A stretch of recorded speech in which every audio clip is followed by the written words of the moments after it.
Hello மக்களே, வாழைப்பூ கூட்டு நம்ம எப்படி செய்யணுங்கிறத அந்த வீடியோவில் பார்க்க போகிறோம். போன வீடியோவில் எப்படி வாழைப்பூவில் வந்து வெட்டி எடுக்கிறோன்னு பார்த்தோம். இந்த மாதிரி வாழைப்பூ குருத்து வந்து சின்னதாக நல்லா நொறுங்க கொத்தி எடுத்துக்கிடணும். அதை உப்பு தண்ணியில் போட்டிருக்கோம் நம்ம முதல்ல. அந்த உப்பு தண்ணியில் போட்டதை ஒரு தடவை வடிகட்டி எடுத்து இன்னொரு தண்ணியில் நம்ம அதை தண்ணியில் அலசிக்கணும். அலசிட்டோன்னு சொன்னால் நமக்கு வெள்ளையாக இருக்கும். இந்த வெள்ளையாக இருக்க வாழை குருத்தை வந்து திருப்பி ஒரு தடவை அலசி எடுத்து நாம் என்ன பண்ணுறோம்னாங்கி வானிலையில் தாளசம் போட்டு அதில் நம்ம தட்டிடுறோம். தட்டின பிறகு அதுக்கு தேவையான அளவு உப்பு போட்டுக்கிறோம். கொஞ்சம் பெருஞ்சீரகம் போடணும். பெருஞ்சீரகத்து பொடி போட்டு நல்லா வதக்கி விடணும். தண்ணி நல்லா வற்றி வரணும். அந்த வர்ற நேரத்தில் நாம் என்ன பண்ணணும்னா அதுக்கு தேவையான அளவுக்கு தேங்காய் பூவை போட்டுடணும்.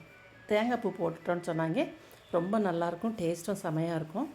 இந்த வாழைப்பூ கூட்டு ரொம்ப நல்லது, கிட்னிக்கும் நல்லது, குடலுக்கும் நல்லது. தோற்பு தன்மை இருக்கிறதுனால சுகருக்கும் இது ரொம்ப நல்லது அப்படின்னு சொல்லி நம்ம எல்லா வைத்தியர்களுமே சொல்கிறாங்க.